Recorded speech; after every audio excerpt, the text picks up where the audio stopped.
From the main menu, select an old game or a new one. Selecting load game will bring you to where you finished last. Arriving into Cowboy Junction, you are greeted by a crazy girl called Ginny. Ginny is the sheriff of the town and immediately mistakes you for varmints. I don't know much cowboy slang, but I believe it means bad guys. After establishing that you're not bad guys, Ginny sighs and complains the only thing to do around here is Gino's pizza tour. Meet Gino, the world famous chef. He agrees to take you, Lindsay and Buddy on the tour. He first shows you the secret to the finest flour, which is this piece of machinery. He notices it's not spinning. Conveniently, Gabby is nearby and checks to see what is wrong with it. He concludes that it is broken. Gino reckons that someone has stolen the gears and cogs that make it work. Oh, yuck!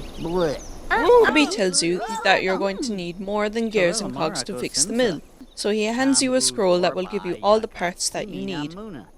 After gathering the essences, Gabby talks you through 2 tutorials on fixing the mill and the water pump. With a quick top up on mana, we're on to the next part of the tour. Meet Roxy. She's also experiencing some vandalism. But wait, hang on.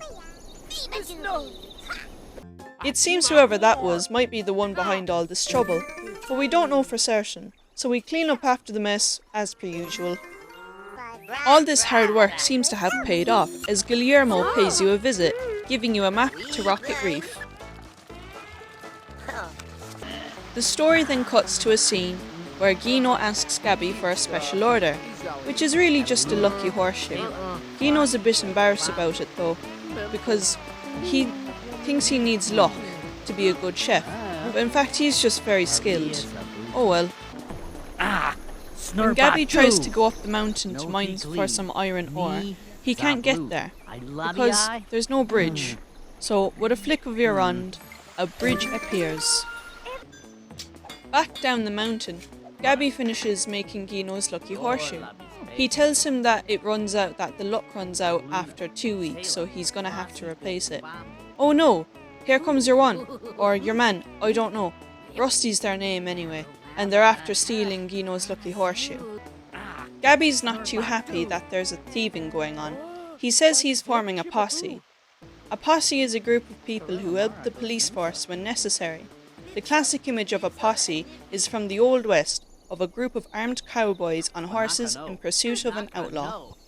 Ginny is shocked to hear the news, and can't believe finally something's after happening in Cowboy Junction. Buddy thinks it's to do with the soup.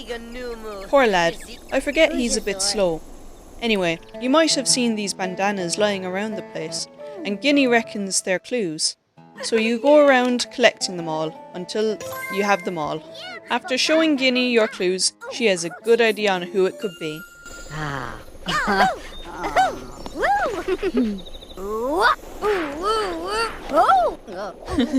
I still find it funny.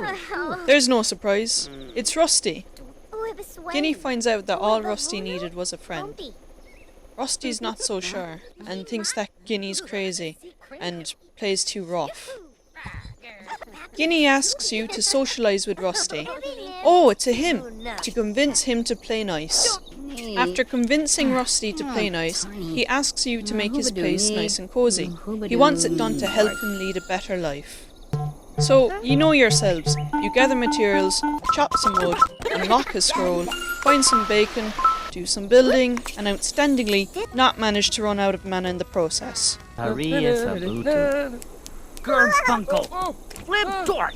It seems you made an impact on Rusty. He's completely changed. It's good that he's decided to reform himself. He gave Gino's horseshoe back, and now that everyone in the junction is happy again, there is one thing that we should take away from this story. No matter where you are in life, you can always turn it around for the better. Like look at Steve-O. Anyways, see you next time in Rocket Reef.